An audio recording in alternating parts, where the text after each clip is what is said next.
Continuing completed classics. Fulfilling failed franchises.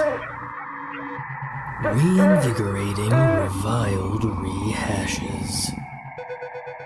It's the follow-up showdown. Do it over October.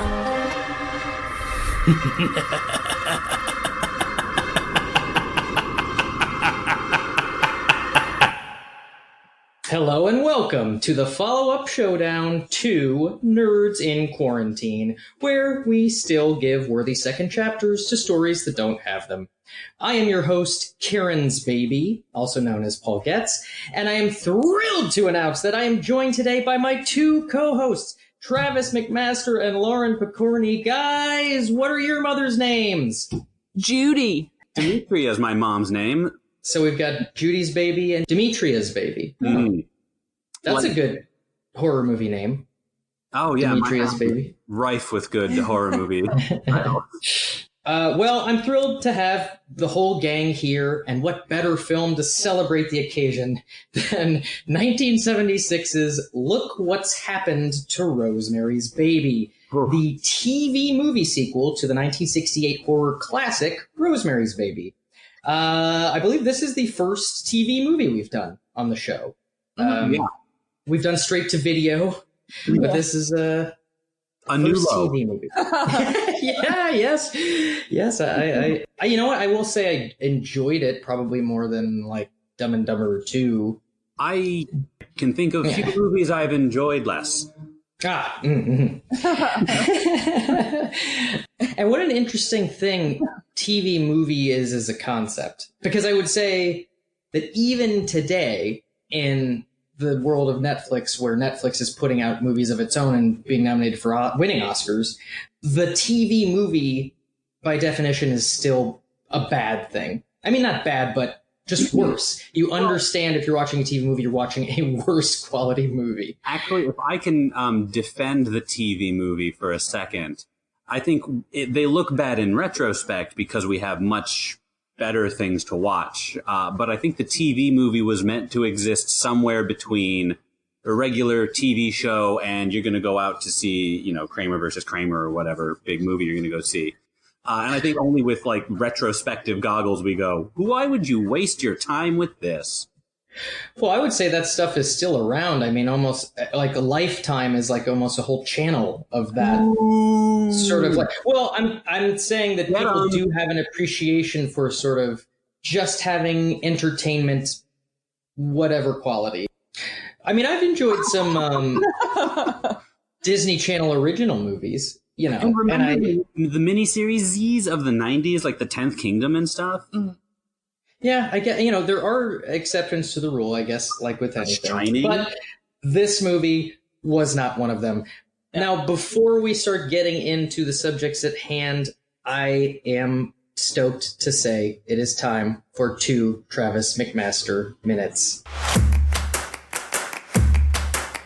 2 Travis McMaster minutes.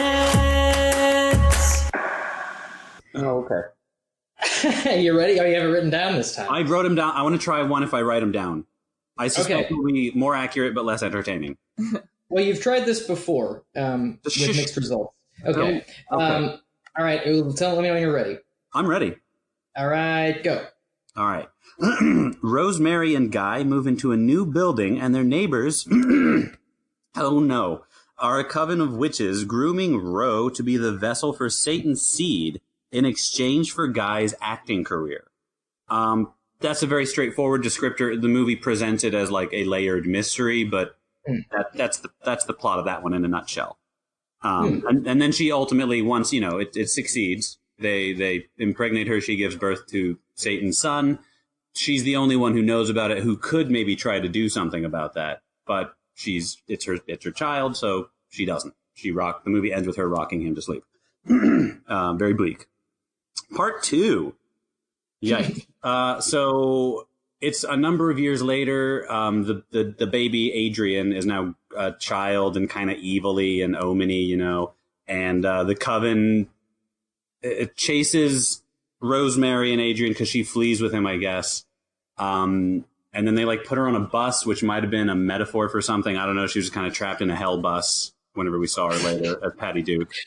And then we're just kind of with Adrian as a grown up in the 70s, where he's just kind of like bummed out, and a lot of 70s tropes happen to him. And then he just gets rediscovered by the Coven, and the game continues, whatever pointless game it is. We just pushed the pieces around on the board for a little bit. Okay, and that's. You're done? Well, the guy who plays Adrian grown up, who played Hollis Mason in the Watchmen movie, and he did a really, he did, the acting's all fine in the movies. It's just the end. Yeah. Okay. Okay. As always, I got a couple notes. Yeah. I don't know that it's important to say that the first one is from the perspective of Rosemary, because it definitely is. I feel like that's a key. That's good. But the second one, I would just add that weird sort of third act thing that he meets a girl who I guess is also in the Coven, or at least a Satan worshiper. She drugs him and gets him to impregnate her. Yeah. Then Guy tries to kill him, accidentally tries to kill her, but she survives and is going to potentially give birth to another Antichrist, but Adrian also survives. Adrian, he just runs off. He just runs away. Along that chain link fence. Also, it seems like that child's gonna be like, how powerful is that kid gonna be? It's only gonna be like a quarter devil, Right. It's a very good point. It's a very important distinction, because she is firsthand raped by Satan. Right. So it's Satan's son versus this new baby who is Satan's son's son? Yeah. Yeah. Satan's grandchild. Yeah. Great band name. Yeah. But I guess we are, it's just too tempting to dive right in to this mess that was. I will say that this was the least I've enjoyed watching both movies for this. But I will say this has also generated the most lively pitch conversation between Lauren and I. That's wonderful. Yeah. I think we just needed the barren land of the people to grow fertile fruit. Now, I for one enjoyed Rosemary's Baby, the first one. I mean, it's not a fun movie. It's upsetting. It's disturbing. And the horror in it seems so real and almost tangible, because yes, there's satanic stuff going on, but the bigger issue is more someone being gaslit, essentially. And they're especially considering how much worse that would have been in 1968 versus now. It seems almost ludicrous, maybe to some, that a group of people could just point to someone and say, no, she's crazy. But in 1968, that was pretty common. Right, exactly. Very upsetting, sort of honest, look at a lot of the issues of the time that are unfortunately still around. Yeah. And not that much different. Speaking of things that were unfortunate at the time that are still around, do we want to address the Roman Polanski in the room? It's just about to get into writer-director notes. I don't, in terms of the ones that affect the movie, I don't know that we need to spend a lot of time talking about him. No, I think whatever's been said has been said. I guess I just wanted to go on record with fuck Roman Polanski. Yeah. Sure. I wanted to talk about the movie. But also I'm firmly in that camp. That's all. Well, there's a lot of treacherous ground here, because it's Roman Polanski and Mia Farrow, and they're both sort of attached to so much old Hollywood horror. That's Mia Farrow too, right? Yeah, well, she married Woody Allen, and that boy, and right, exactly, right. So I just wanted to say, I'm not ignoring that stuff, but I'm not. Oh God, I don't think I'm smart enough to comment on it. So I just wanted to say I'm aware of it. I'm in favor of the correct folk and not the incorrect predatory folk. Yes. But mostly going to be trying to focus on the pitches and Yeah. talk about the movie as a movie. And, Well, like separating artist from the art thing. well, I didn't say that. Lauren said that. Well, Get her. I'm not saying you can. That's just that whole, moral dilemma, the age-old question. Right. For sure, and it's tough because I almost didn't want to say that I liked Rosemary Baby, but I did. It's really well made. It's well shot. It's well, the tensions there. It's well acted, and it's very meticulously made. Also, it's made with artistry and with a mastering of artistry. I'm trying to talk around it and not compliment the man, but a lot of talented people worked on the movie, and it came together, and the movie looks the movie's really cool. It takes a lot of people to. But having said that, I was so bummed the whole time watching it, just knowing that. Yeah. I get it, and I hadn't thought about it until I saw his name at the end of those opening credits. But I also want to do the two Jakes to Chinatown, so it's gonna come up again. Yeah. It's unfortunately a lot of his best movies had weird, bad sequels. That's another unfortunate thing is the sequel did make me feel any better. Bummer. I did manage to work some Planet of the Apes stuff into this, though. So whenever we get back on topic, I can run with that. Well, Planet of the Apes is going to come back in an unexpected way, perhaps, a little bit later. So look forward to that. Okay. Staying on Rosemary's Baby for just a couple more things, a couple of things worth mentioning. The sort of origin of how it happened. Ira Levine, who wrote the book, before it was even published, somehow the manuscript got to William Castle, the B horror movie director of old. He most famous for House on Haunted Hill. He brought this project to Robert Evans on the condition that Castle himself would not direct. So Castle was brought on a producer, and he has a cameo as the man waiting outside the phone booth. Oh. Yeah, it's a good little cameo for a cool reason. Evans brought in Roman Polanski. This ended up being his first American film.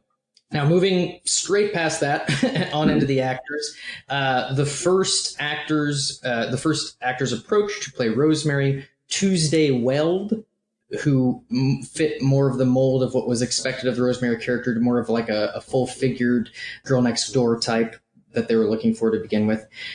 She passed. They moved on to Jane Fonda, who passed. Roman Polanski wanted to put Sharon Tate in the role, but Evans encouraged him to cast Mia Farrow because she had some television success with Peyton Place and was also married to Frank Sinatra at the time. So they thought that she would be a big draw for the movie. For the role of Guy, Robert Redford was everyone's number one choice. He passed. Jack Nicholson was brought in, and he was ultimately passed on because his signature sinister look was not what they wanted for Guy. They're just going to give it away right away. Yeah, exactly. It's almost like, it's purposeful in the beginning of The Shining, but from the beginning of The Shining, it's like you look at Jack Nicholson's face, it's like, oh boy, there's going to be trouble. Yeah. The original running time for this movie was 4 hours. No. Which seems crazy because it's not a fast movie. Right. At 2 hours and 15 minutes. I'm guessing now. I've read that Mia Farrow has sort of referred negatively to the character of Rosemary as being a victim since this movie. I don't necessarily see it that way because to me, her character picks up on everything pretty quick. She is a victim of so many people in her life and in the like literally universe, but she is not. She doesn't seem helpless to me because she's so. I find her to be very astute. She knows how to navigate things with her husband, who's from the beginning not a great guy, but I just feel like she's very careful and she's very meticulous. And even though she runs into a horrible situation with some really bad people, she does everything and anything anybody could to fight it. And it's not, I don't know. I wouldn't put much blame on her in terms of anything that happens. I mean, she I makes never some found bad her to be. decisions, but I mean, she is being constantly gaslighted the whole time. Like her, she thinks she can trust her husband, even though she kind of doesn't trust him. The only she scene, a lot of other choices, but yeah, I mean, the only scene that stood out to me as something where I was like, well, why would you do that? Was when she went to Dr. Saperstein's office after putting together everything that had happened with the witch ritual with Guy and the neighbors. I just feel like you would continue to categorize Dr. Saperstein in with them, and you wouldn't go to that office. That scene doesn't lead to much, so it's not a big deal, but I'm guessing maybe the 4-hour cut had more stuff like that. What confused me was that, like, she's like, oh, I haven't been drinking the thing for like 3 days and I feel better. And that after she started feeling better, after not drinking it, she would immediately go back to drinking. Yeah, I felt that was an odd moment to me because it was like while they were fighting, in the midst of fighting, I don't even remember, like she said something that I thought maybe I was supposed to read into about the pain and the baby hating her. Uh-huh. And then the baby stops hurting her forever. So it's almost like the happiness of knowing that the baby was going to be okay changed her perspective on everything, and she just sort of forgot about the weirdness. But I don't understand. What I don't understand is why that happened. Yeah, I guess I read it is that the absence of her quote unquote health shake. But I suppose if she wouldn't necessarily have to draw that connection. This is the viewer I would draw that, but yeah, but then it was she went back to the health shakes and never had pain again. That's true. Might be something in the book. Yeah. When they make movies out of books and every now and then some detail gets left in and it doesn't make any sense unless you read the book. This might be one of those things. Supposedly, and again, at some point it was 4 hours long, but supposedly this is one of the truest adaptations to a book ever. And there are examples of it being a true adaptation almost to a bizarre point, like details are left the same that don't need to be. And the Robert Evans' theory for why that was because it was Roman Polanski's first adaptation and American film, and maybe he didn't realize he had the freedom to make any new choices at all. But yeah, I mean, I don't know what information we lost out on, but for the most part, I felt like it worked. A couple other fun, well, not fun, and then a couple of fun things from the set. I'll start with the not fun thing. When Mia Farrow accepted this role, Frank Sinatra demanded that she quit because he had asked her to forego her career after they wed. She was going to leave the film until Robert Evans showed her some dailies from the production and said, this will win you an Oscar. And she stayed on. And then apparently Frank Sinatra came to set to serve her divorce papers a few days later. But she stuck with it. She did not receive an Oscar nomination. She won some international acting awards. She was nominated for a Golden Globe and a BAFTA, but not an Oscar. This is considered one of the Oscar snubs of all time. And I'm wondering, only because I know vague things about Frank Sinatra being connected. I believe it. I'm wondering if somehow he shut that down as like a final, I'm an asshole. Yeah. Last thing that I just think is so cool, and it was something that I noticed by accident myself, when Rosemary calls Donald Baumgart, the actor who was blinded, so that Guy could take his part. Did you know who that was by voice? I did. It was like, I was halfway through the scene and I was like, hold on a second. Yeah. I didn't. Okay. So that is, famous actor Tony Curtis, just doing that audio cameo. And the only reason I knew he sounded familiar, but I paused it in that moment for some unrelated reason, and his little headshot popped up at the bottom. Yeah. Which also made me believe. Yeah, and it also made me believe that he might show up later, because it's Tony Curtis. Apparently, the reason he was cast in that role was because Robert Evans, the producer, wanted for Mia Farrow to recognize the voice but have trouble placing it for her performance in that scene. Like, he specifically wanted to watch her puzzling while she spoke to that. So apparently that audio was not put in later. That was the real audio of the call. Oh, that's very neat. She noticed, recognized him right away. Oh yeah. I'm sorry, cut. Tony Curtis. I'm such a huge fan. That was a terrible Mia Farrow impression, but I haven't really. Oh, I thought that was Dick Clark. New Year's Rocket Eve. Okay. Also, not. I mean, I wasn't trying there either. So we can move on. For the record, it's a pretty beloved movie, horror and whatnot. You know, it's a seminal classic. 96% on Rotten Tomatoes. If anybody's interested. If anyone else is interested, I have some alternate movies you can watch if you don't want to watch this one, but you want to kind of get that flavor.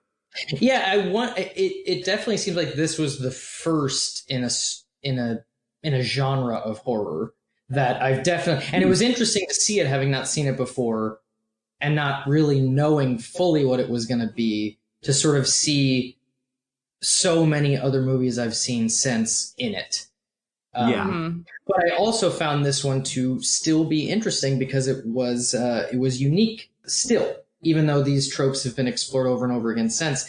I found that, like I said, the realism of it, the perspective, and once again, the sort of not falling into easy horror tropes of not understanding people's decision making.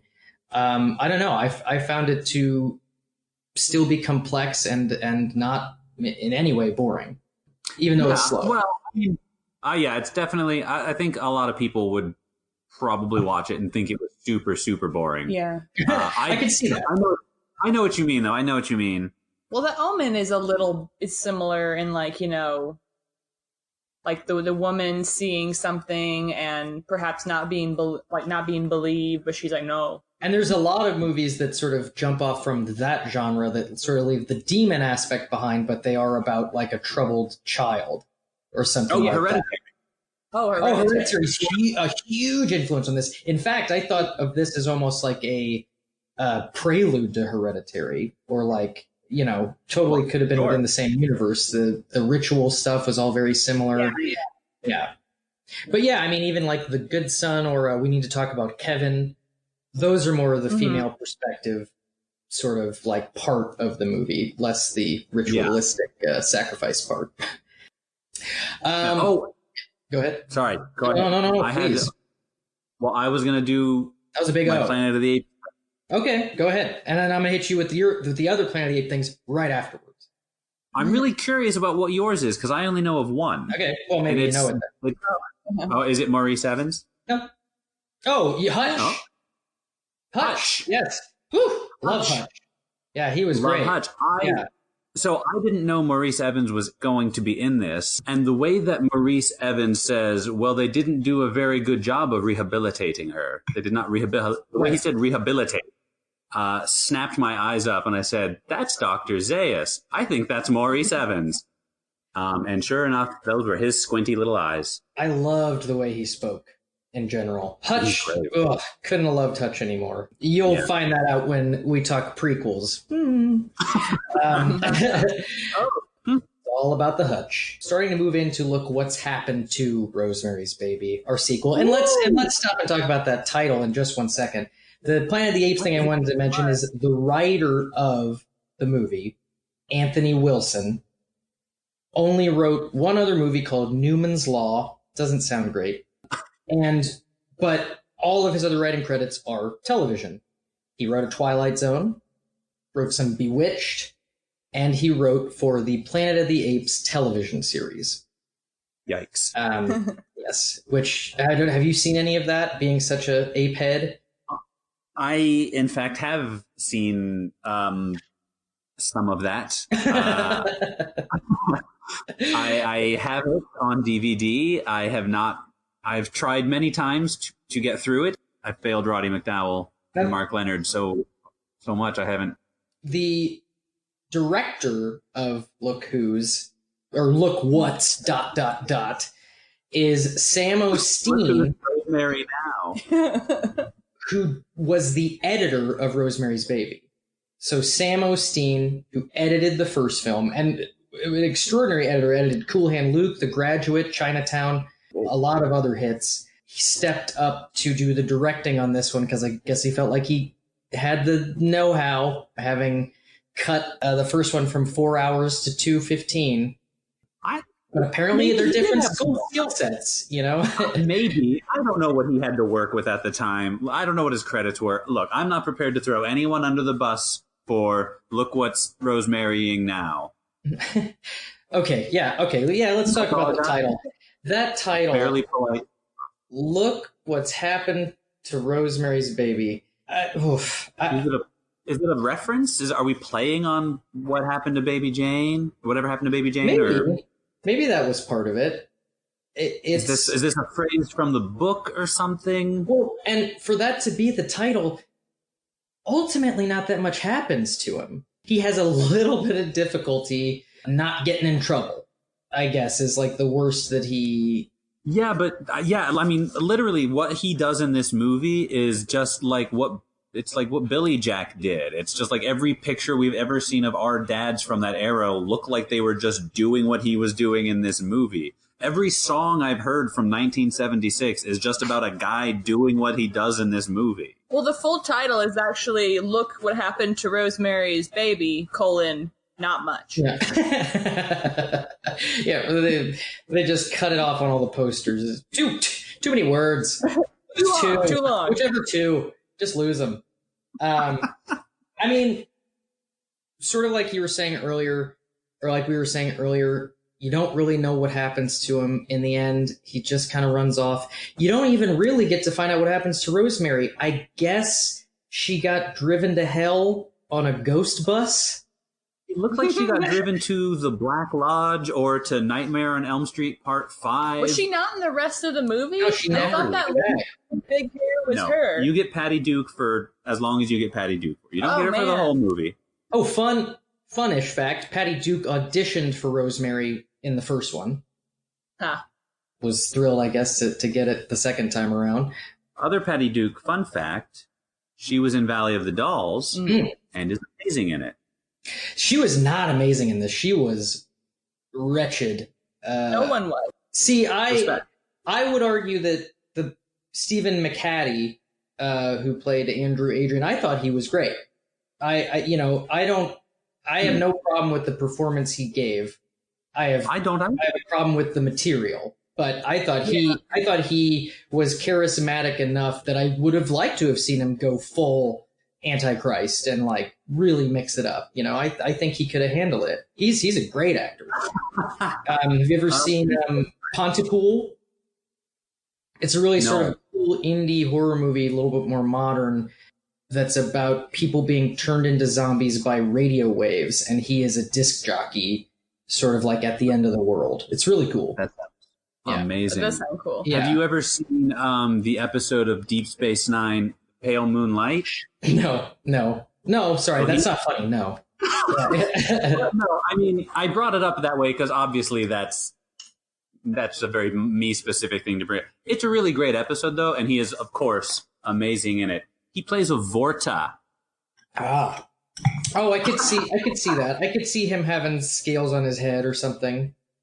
I want to correct you, but it's not worth it. Wait. It's just ear stuff. Oh, ear stuff. It's weird ears. It's close enough. It's not really worth it. Now, people who did return for this sequel, only one. Ruth Wilson as Minnie. She came back. Love her. Yeah. So glad to see her. I was happy to see her. I really enjoy. Not in a way where I thought it was good, but one thing I did enjoy about her presence in this movie is how many times it made the Satanists' business just seem like two old people going to the store, where it's like sounding. You got the wrong spell. Ah! Oh man! I would watch, and this is not my pitch, so I think it's okay to say I would watch a whole movie just about that couple. Yeah. Although, after 2 movies of watching them get away with this shit, I wanted them to get some comeuppance, and they sure. I suppose I was glad to see Guy get some comeuppance, but Well, I don't know. My problems, I stopped caring so quick because right from the get-go, Rosemary was not Rosemary. She was stupid and ready to kill her kid at the drop of the hat, I guess, it seemed. And then, before she goes to hell or whatever, she hands the kid to a stranger and gets on the bus and doesn't turn back to check it out until the doors closed behind her. That, like, in terms of where she was and how careful she was and how obsessed with her child she was, none of that made any sense. None of her choices made any sense. Including calling Guy, especially calling Guy. I felt that I don't know. Later in the movie, the devil's son like paints himself like a mime and is passed around like a rock concert, and that was supposed to like be the judgment of how evil he was, and I guess he wasn't evil enough. So I understand your point, but it's just by the time I got to the end of the movie, the bus thing was like the last thing on my mind. Sure, I'm not saying it's the worst thing. I'm just saying that I stopped caring real quick because I was like, oh, this is just wrong. It became apparent almost immediately to both of us that this wasn't going to be like a fun 70s TV movie rewatch. It wasn't going to be like so bad it's cheesy and fun, or like actually pretty good because, you know, not everything from the past is bad. Maybe it was a really good one, or maybe it's actually scary. Like, but it was just immediately just like, oh, blah, this is going to be dull and awful. Yeah, the only moment that was like bad enough that I really enjoyed it was so brief. It was early on. She makes the phone call in the phone booth. Rosemary makes the phone call, and then Andy/Adrian is taken away by the group of kids, and then he does something to them, and then she grabs him and runs away, and then it cuts to a wide shot of her now running with him alongside another woman, and the only explanation of dialogue is a clearly 80-yard line of the woman going, "Here, come to my trailer," like. And then that launches the whole plot, it turns out, because that woman takes the kid and stuff, but it's like, oh, she's got the madam. I'm so glad that was just as confusing. I was like, where the hell did this lady come from? It was also confusing to me whether or not he did kill those kids. Because I was my understanding he killed those kids. Because the quality of the film was so bad, like I couldn't quite tell, so I'm like, is she lying? Yeah, well, just so the viewers know, listeners know, we watched this on YouTube because it's free. Check it out if you're interested. Oh, you did too. But yes, I would say in that scene, what happens immediately after the interaction with the kids is that there's like a bunch of people shuffling around. It seems like there's cops. Yeah. And then the cops go, okay, everything's okay. There's nothing to see here, which I think is supposed to imply that nothing happened. But then she goes back in after talking to the Satan worshippers and tells her she killed her. I think that was a lie. I think it was a lie. But it was hard to tell from the quality of film. I just assumed that in the 70s when the cops said, all right, there's nothing to see here, they just meant like, they're already dead. You can't look at their dead bodies. Go away. There's nothing cool to watch. Stop kicking the pile. Right. I would like to just say, I know I'm beating up on this movie a lot, but it's not because I do really like old cheesy tacky movies and stuff, and genuinely I'm just beating up this one specifically. Well, I think all would be in agreement, to be honest. It's not good. And that rock concert scene that you referred to earlier, probably supposed to be the ultimate satanic moment in the movie. It's really just a cool looking rock concert. And that's what I mean. Also, what I wondered in that scene was, A, why does this band just allow a person to walk onto the stage and dance, among them? But then they allow his friend to come on the stage and unplug their equipment and talk to him. So it's like, oh, well, this band is, I guess, doped out of their minds or something. They're just not noticing anything. That's what I meant when I said, like, the 70s, just everything that happened in the 70s just happens to this guy. Like, I feel like everything I saw was just, like, what was popular in the 70s. Like, the Satanism was even more so. Rock concerts, like, just wandering around the desert, spirit journeys, that kind of thing. It's just a 70s celebration with this reluctant devil. Like, the reluctant devil is such a 70s boomer idea. Also, big fat gripe that I have that I would probably assume most sequels to this movie would do what Look What's Happened did in making Andy/Adrian look human. What I would do is pick up where the movie left off and say that he's got devil eyes. You know what I mean? I want this person to have devil eyes, at least. That sounded to me like the beginnings of a pitch. Well, it's in there, but okay. All right, we can stop. Okay, we're on the precipice rolling into the pitches. The last thing I want to say about the low quality of our YouTube watch was that this movie had so many talismans of sorts, like objects that people would grab and look at and hold, and like, you know, that was how we knew they were important. And every single time someone had one, I couldn't see what it looked like. I'm telling you, the 70s was just happening all over. It was like in the Manitou. Remember when we watched Manitou? The Manitou! Just this like 70s horror movie that has like a lot of spacey, trippy, crystal-y stuff in it for no reason beyond it was like that's what was popular at the time. And Tony Curtis. And Tony. Popular always, I hope. Always and forever. Yeah. Okay, so before I get into our, the big questions, I did want to quickly mention there are a couple of other sequels to consider that do exist. The first is the official sequel by the author of Rosemary's Baby, Ira Levin, called Son of Rosemary, which was released in 1997, 31 years after the original. Wow. 7. This was very much like a Mario Puzo Godfather's Revenge or whatever that was called, like forever after the fact sequel. Yeah.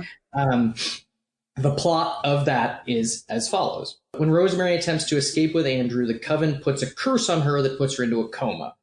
Roman and Minnie raise him. Rosemary wakes up from a 27-year coma after the last of the Coven has died, and finds Andrew to be the leader of a worldwide charitable organization.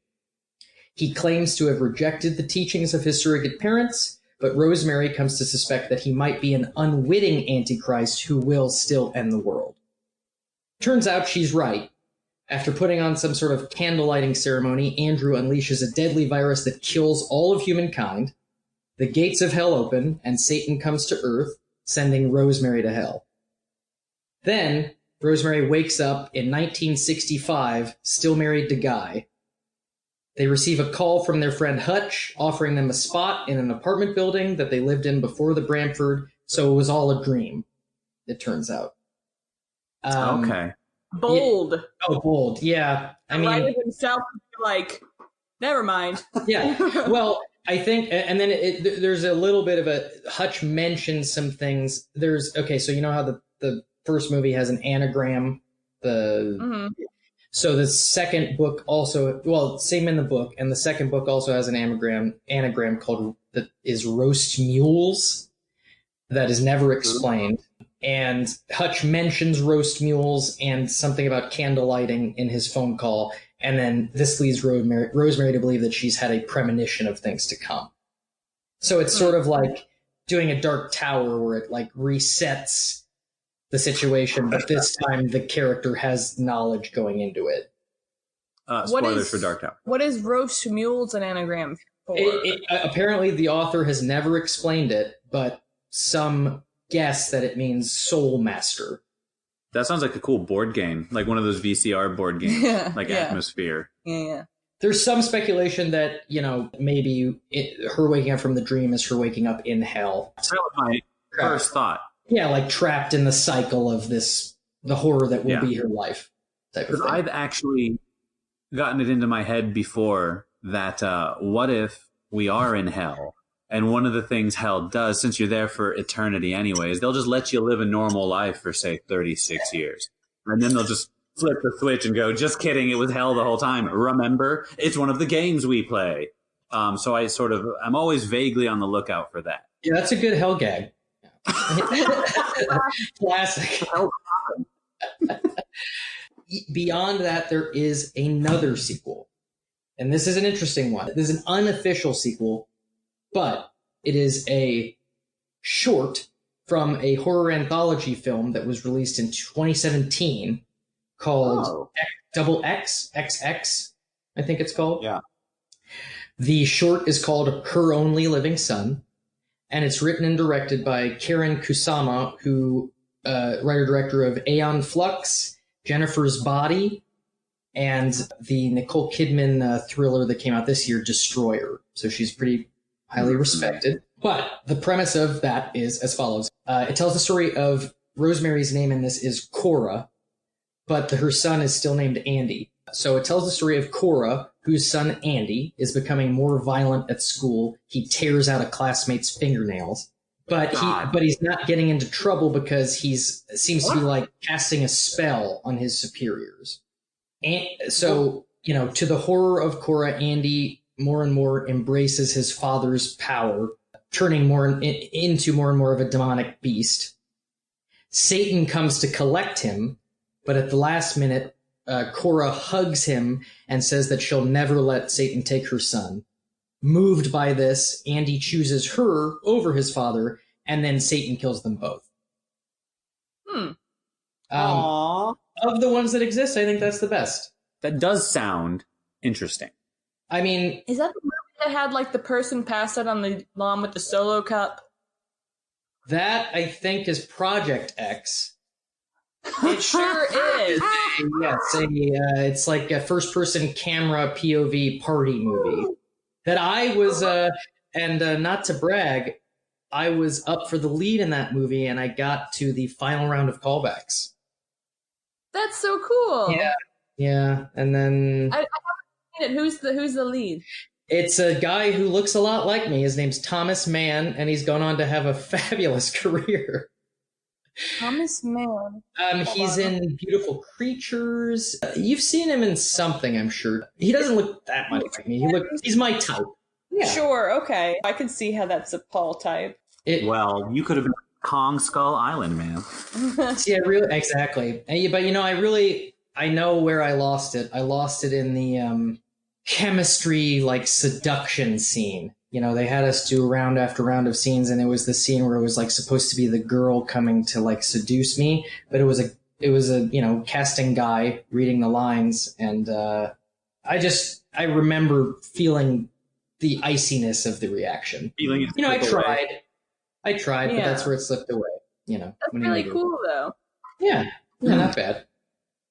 Anyway, but I would say that that short sounds like the best sequel that exists, only because I feel like it actually like picks up on what seemed to be the very important point at the end of Rosemary's Baby, which was that his mother's influence would have an effect. I feel like that is the interesting thing, to see whether she can save his soul or not. Yeah. But let's get into these pitches with the first question. Should this movie have a sequel? God, no. No. Yes, I agree. No. Moving on. No. I guess I would just say that while there is more story that could be told, I mean, this is just the beginning of the Antichrist. There is something to come back for. I don't think that that's the point of the story. Right. I think with any story, it's possible to think of more story, even maybe really interesting story or amazing story. But I think that's a different question than should this one have a sequel? Right. Yeah, and I agree. No. Well, then let's rush through this next question. It's sequel or prequel? I mean, we both did sequels. I initially wrote down a prequel idea because I thought like you should not do a sequel to this. But then when she told me her sequel idea, I stole half of it and I don't want to say made it. I took the good half of hers and I said, well, she started saying it wrong. So I said, well, I'll fix that. Now I have a better sequel pitch. Mm-hmm.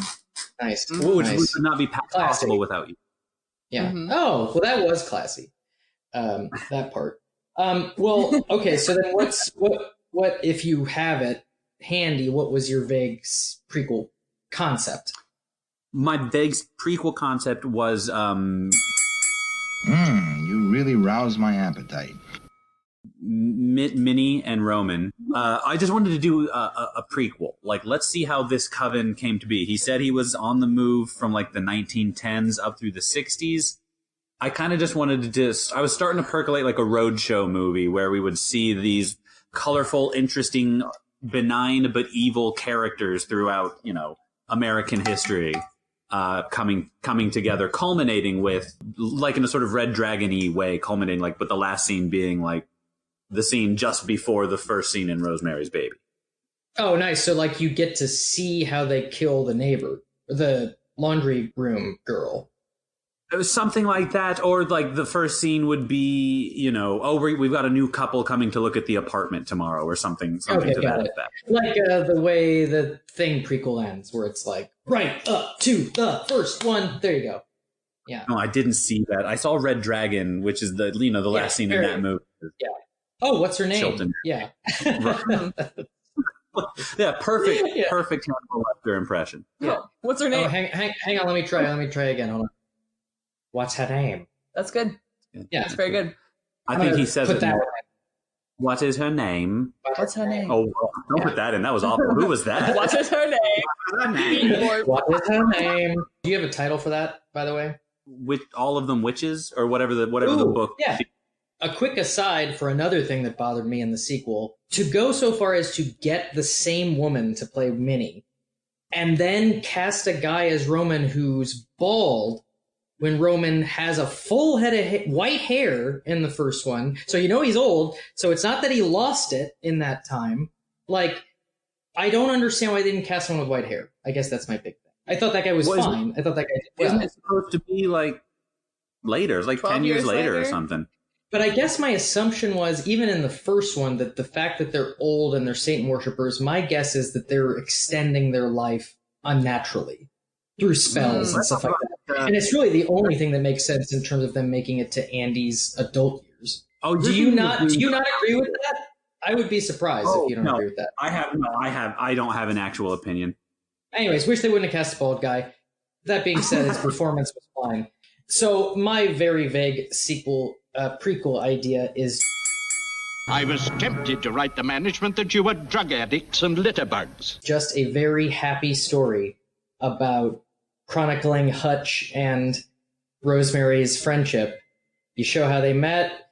You watch them build this bond. Hutch meets a nice French woman at some point, and they never meet, I guess. And then, toward the end, Rosemary meets Guy, and Hutch doesn't like him. Feels a little bit of an off feeling about him. It's just, it's the only way you get any sort of lightness out of this world. And the movie is called Hutch's Clutch, because that guy, I don't know, he just brought me so much joy every time I saw him in this movie. I want more Hutch. That's the big thing. What I really like about that pitch is something we don't do too much, is we do as a sequel in a different genre. Yeah, exactly. I think that's really neat. And I'm pretty basic as an opinion haver. So I was picturing like a very like Ghibli-esque kind of movie, just like a lot of warm tones, conflict, of course, but not a lot of it. Just sort of two people finding each other, finding in friendship. There's so much warmth in those scenes between them that I really, that's just what I sort of wanted to spend a little more time with. I liked the unsettling stuff, or how it was done, at least in Rosemary's Baby, but having seen that and knowing that it can't really get much brighter after she's given birth to the Antichrist, let's go back and and enjoy ourselves. All right, so who wants to go first in terms of first? I'll go first. No, I have this one. You have two, right? I have 1.5. Well, for a minute there, I think I was going to make it. Picture this. This is the opening scene of my movie. It's going to take place immediately, like Halloween style. Immediately, she's rocking baby. La, la, la, rocking baby, right? She grabs baby, rushes to the window, jumps out. Ooh, I love it. I love it. Okay. We look down. Okay, she's cradling it like Ripley in Alien 3 with the queen. We're looking at baby and the eyes, the devil eyes, and we're looking at mom, and then we're looking at baby and it's smiling. which is scary, and it has like devil teeth. Okay, and then we see mom, and she looks scared. Then we see, and she holds baby tighter with her arms, and we see baby hold her tighter with his baby arms. And then we see baby's wings, devil wings. They turn over in air. He's grabbing her now. Ooh. They fly off towards the sun. Yes. Boom. Title card. Rosemary, baby. Okay. You're going to have to earn, I was going to say, you're going to have to earn that title. I do have an actual, one just real actual pitch. That's just a joke thing I thought of as soon as I saw that ending. Okay, cool. So I'll follow that up with my modern pitch because it's much shorter. This house has a high incidence of unpleasant happenings. It would still have Mia Farrow as Rosemary, but Rosemary hangs on to life from her deathbed, while a grown Andy, who has refrained from fulfilling his role as Antichrist so that his mother could happily finish out her days on Earth before he destroys it, prepares to take up his mantle as the Antichrist. So it's really just more of a dark, twisted character study that deeply explores the notion of a mother's influence as well as sort of like nature versus nurture in general. And it's more just like spending your time with Andy in these final days of his mother's life and sort of seeing where he's at when she's actually gone. Like, he's always planned on sort of fulfilling his destiny when she's gone, but will he? And that's sort of the question. And the title of that is Rosemary's Legacy. Oh, I like that. That's neato. Ooh, you really sank it with that title. Yeah. That's tough. I kind of want to go first, Lauren? Since you've like piggybacked off of my idea. Okay, yeah, that's fair. All right, cool. I wrote a lot, so sorry if this is long-winded. I'll try to... Oh, God. Yeah, maybe don't read from the pages. I won't. Oh, It's just like notes. Okay. I think it's the best idea I've had in months. So we open on a number of black cars snaking up a mountain like road to a really beautiful big like stone building. There's nuns working outside and walking about. It's a convent. Nice. Okay, so 6 or 7 people come out of the cars. They go up. Ooh, I'm nervous because I'm excited. They enter the convent and are greeted by nun number 1. She walks up and asks how, she can help them. They said they're looking for Rosemary Woodhouse. The nun looks kind of confused, but walks away for a moment and converses with 2 other nuns. They all walk back over, and nun number 2 smiles and asks the visitors to follow them. They walk through the convent. They're taken to a room. Nun number 3 shuts the door behind them, and they're all inside.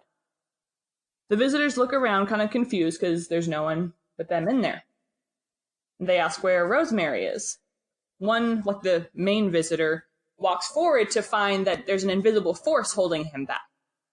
And he's like confused, and he's like, what's happening? And nun number 2 takes a torch off the wall and lights a hidden powder that's in between the cracks of the stones on the floor. And it creates a design revealing a sort of trap around the visitors with like symbols and stuff. Nice. Main visitor guy is upset. He's like, where's Rosemary? Like, you'll feel the wrath of Satan if you don't bring her to us. Nun number 3, who shut the door, steps forward and said, I've felt it. And it's Rosemary. Oh, nice. As a nun. Then cut to the title. Rosemary. Ooh, just Rosemary. Yes. Cool. Yeah. And then 30 years ago, basically, Rosemary only agreed to look after her child to gain the cult's trust and to get close enough to kill the child. Ooh. Because it's just too much pain and everything. She's like, this child is evil. I will not be responsible for this. So she kills the child, manages to escape, and is then on the run for the rest of her life. Sure. Sarah Connor style. She doesn't trust anyone. She's only interested in being her own woman. Like, her husband was an asshole. She was kicked around. She trusted people who shouldn't have been trusted. So she's just like, I'm a badass. I trust no one. I'm just going to survive. So we see like vignettes of her like evading the cult for a number of years. and like learning each time how to, be better at like evading them. One time they managed to capture her. It's all younger cult members because the older ones have died. They capture her and tell her they want another child. She tells them that she has since been to a doctor, was informed that her womb was ravaged by the devil child and she cannot have children anymore. Fringe benefit. Yeah. The cult members say that they only need her blood because they have tried a number of surrogates over the years, but both mother and child died because they weren't strong enough, and there's something about Rosemary's blood that they need. Ooh. She manages to escape this time, I don't know how, and decides that she needs to find a better way to hide out, so she goes to a convent in Europe somewhere. Mm-hmm. So that's like the whole movie. I know I was rushed through. But that brings us back to, this takes place in the 90s, like 30 years later, so Rosemary's like 55, 60. So she faces the new members of the cult. They have like some sort of dialogue. Her and the other nuns kill the cult because Rosemary has confided in all of them, and they've been preparing for this all these years. Oh, they've awesome. agreed. Her convent versus cult. Yeah. Cool. Yeah. They kill them. A single dying cult member laughs, and Rosemary walks over. The cult guy's like, "There's more of us. We will never stop until we get what we need from you." And Rosemary just like looks at him. And she's like, "I've been preparing for that my whole life. Bring it on." Then a cool pose with her nun buddies. That's the end. Wow. Mortal Kombat in it. Yeah. I don't think so. Dun, dun, dun, dun, dun, yeah. What I like most about it is it sort of like picks up on the vibe of the first one, in that we are spending time with Rosemary surviving. And that is what the first one is completely. Like, we're almost never away from her, and that's sort of part of what sells it so well to me. So that is, baby or not, that is what I want to continue to see in a second one. So I really like that. That's what I really liked about Lauren's pitch too. I really, really liked her, like, Sarah Connor surviving, like, outfoxing the coven while the coven's trying to outfox her. Story seems so cool.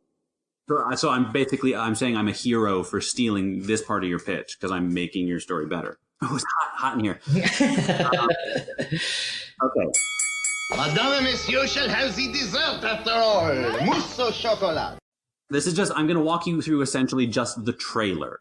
So it's convent, dark, stormy night. We hear bang, bang, bang on the steel doors because the only convent I've ever seen in a movie was in The Sound of Music. So that's just what I think they look like. Mm-hmm.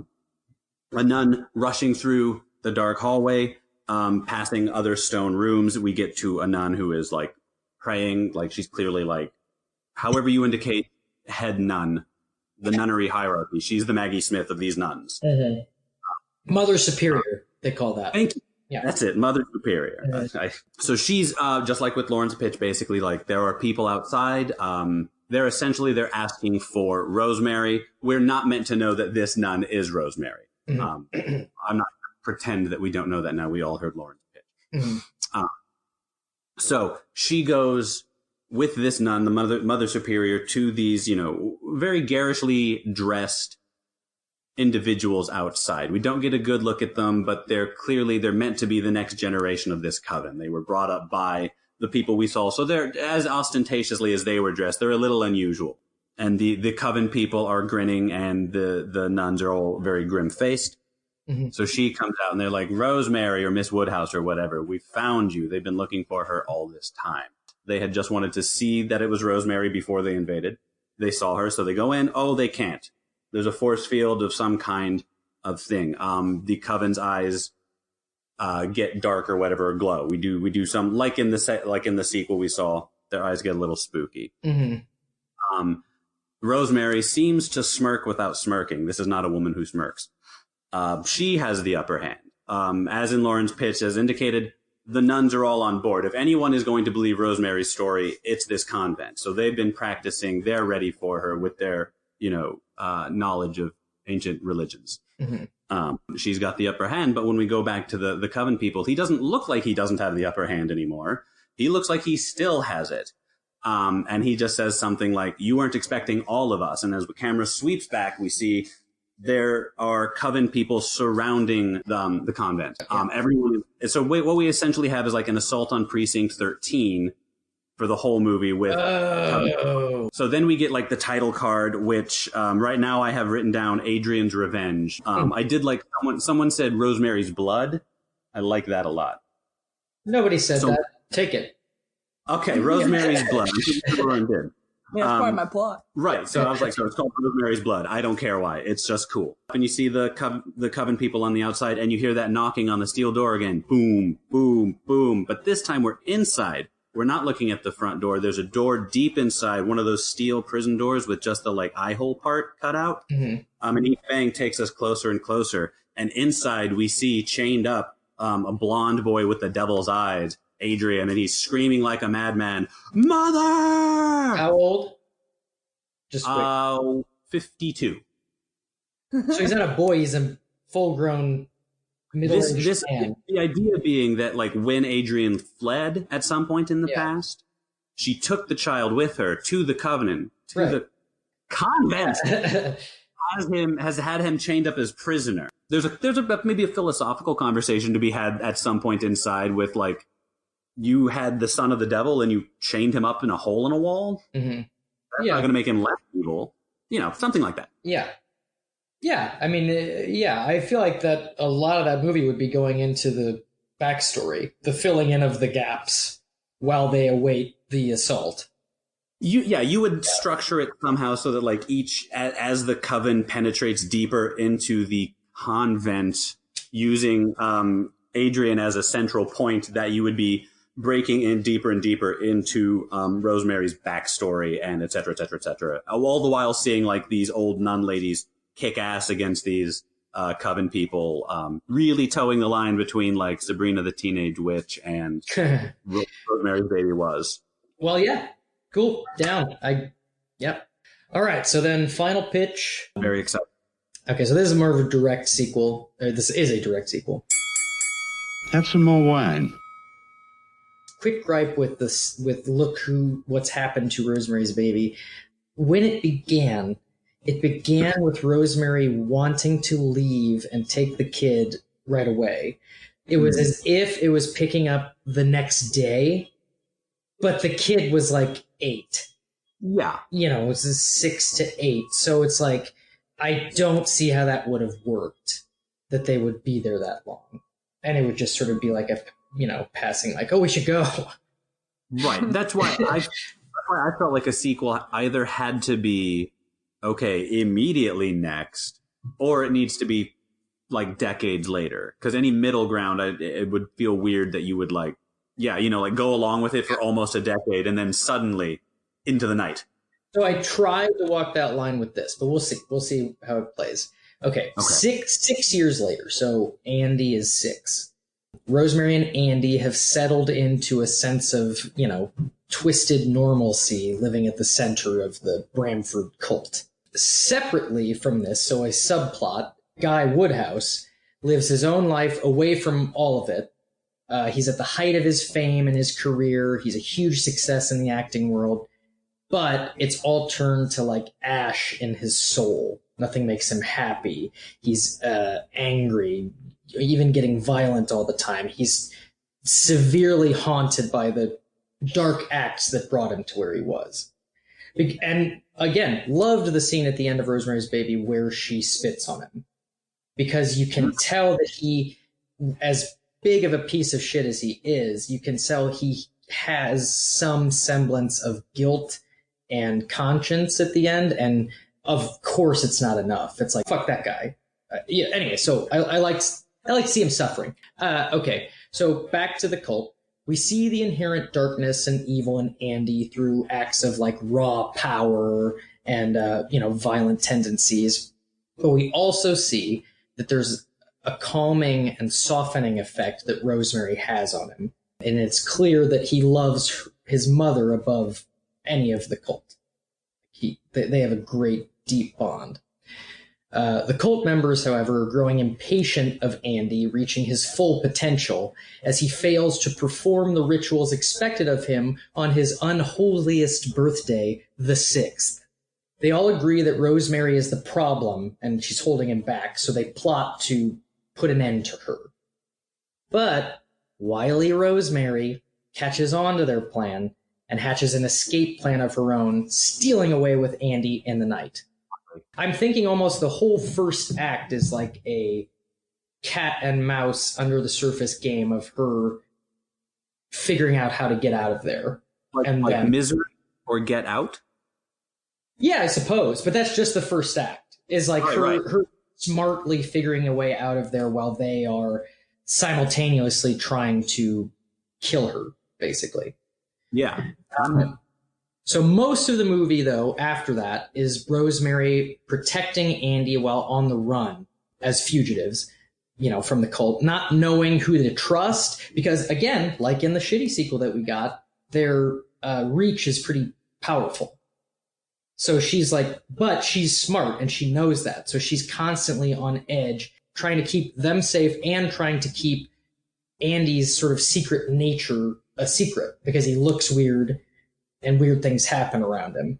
So it's like she keeps him a little bit disguised. She's just trying to protect the two of them while they figure out how they can fully get away. Just for clarification, how devilly is it? Literally just his eyeballs? Like he just has like sunglasses on, or is it like this part of like how different does he look? I mean, the eyes are definitely there. It's like if you were to take off sunglasses, you would see inhuman eyes. Right. Okay. But outside of that, I kind of want to add a detail or two. I just don't know. I feel like I would leave this to the professionals because I don't know what would look coolest. Like a tail. Well, the tail seems a little silly. More what I'm asking is how much can he pass? I mean, it's sort of like putting E.T. in a hoodie, although E.T.'s crazy. Like E.T. looks crazy. Man. Yeah, that's crazy. Yeah, I mean, I think he can mostly pass. I think it's just like if anybody gets too close, tries to coochie coo him, that could be trouble. Gotcha. In any case, the members of the cult pursue them. Andy ends up killing the first of them that they encounter.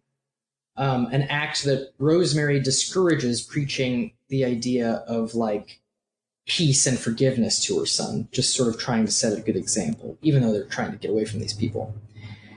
Guy returns to the Bramford looking for Rosemary. He finds Roman and Minnie, who inform him of the active situation, and he murders them because he's fully flipped at this point.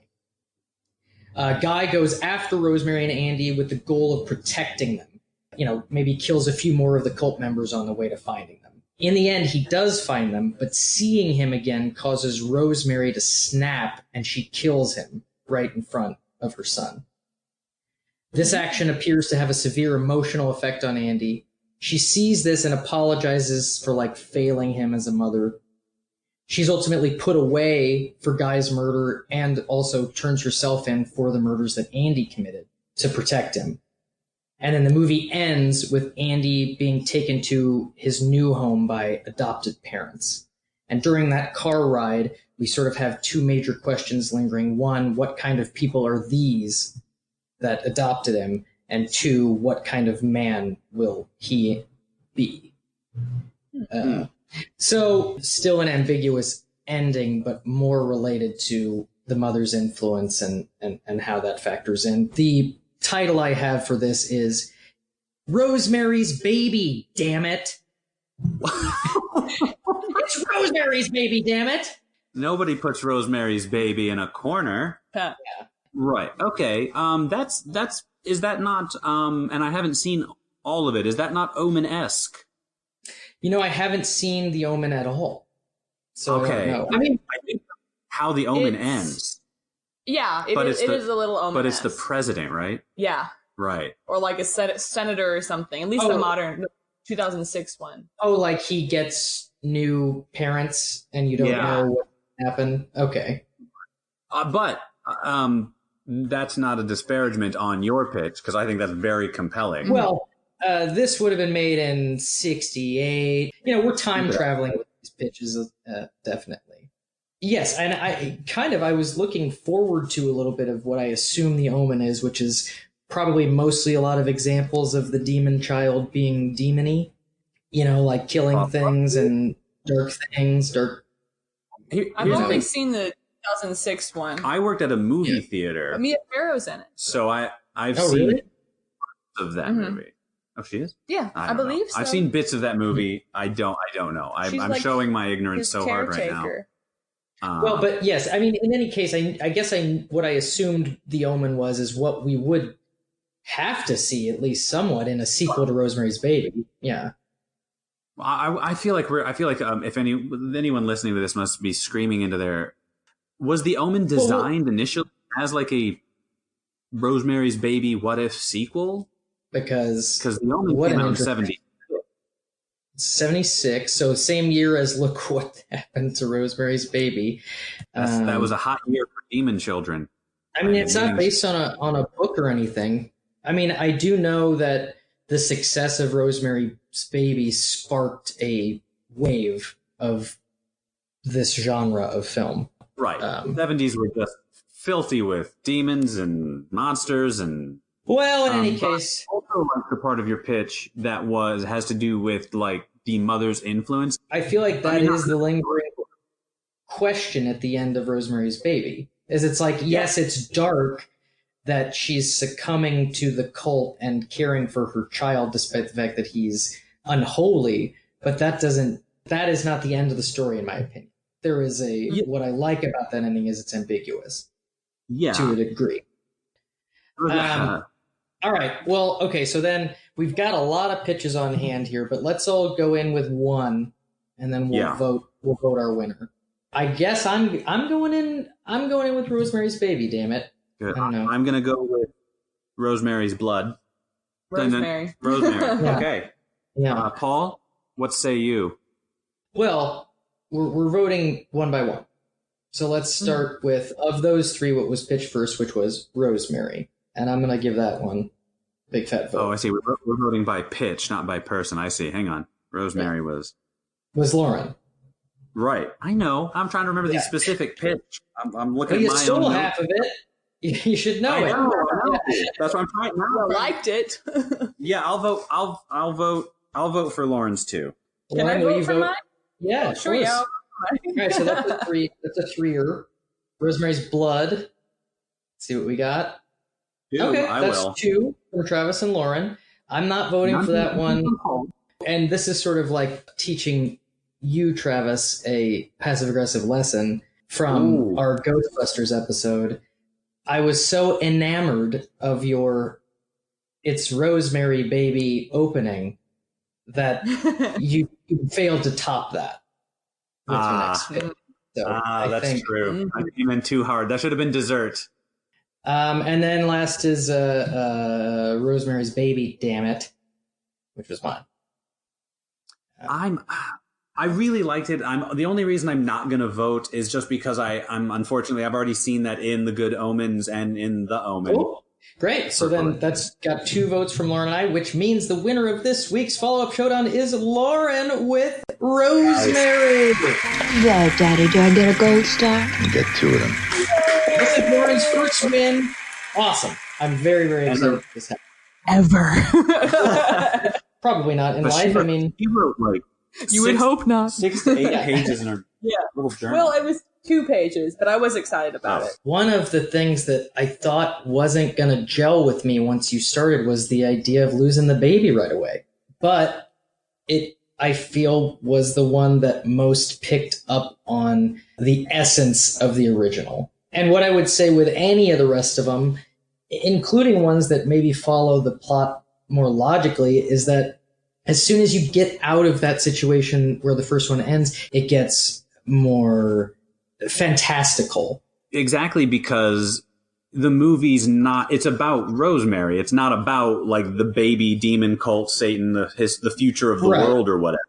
That's incidental to how Rosemary goes through it. Mm. Yes. And again, as we all said, why it shouldn't have a sequel at all. Right. In any case, I'm very happy with our results. We did the best that anyone could for a difficult to impossible task. And we certainly did better than Samo Steen. God love him. I hope that he turned in a movie. It's a film that exists. He got some good performances, some really good performances. I'm going to give it to him. Okay, that's nice of you. I'm just gonna not and move into wrapping up. So any plugs for you two? No. I mean, as ever, Theater of Tomorrow and The Hotel at theateroftomorrow.com, theater with an R-E. We haven't produced any new episodes in a while, and quarantine has slowed that process down even more. So those episodes are still there. Golden oldies. Golden oldies. Golden oldies. Goaty oldies. But there's nothing new for you to experience Travis-wise right now. Right. Let's look at that as something comforting to look back at in these uncertain times. It's true. That's very... Oh, sorry. Go ahead. I was going to plug my Etsy shop. Wow. Right. Damn right. Pop that Funko. I sold my first Funko off of there. I'm very excited. Boom. Right? What was it? If you don't. It was an Angela Martin from The Office Funko. Oh, cool. The I've seen it. Actually, so, that's nice. You'll take on any Funko challenge, pretty much, is the... Yes. Awesome. Well, that is... Can you make a Funko of weather? Oof. Pour a bucket of water on your head. Wow. Yeah. I see quarantine's doing wonders for you guys. Actually, I could. Okay. Of course you could. What? Of course. Of weather, yeah. I got an idea. I thought you meant dump a bucket of water on my head. I was like, of course you could. No need to double down on the threat.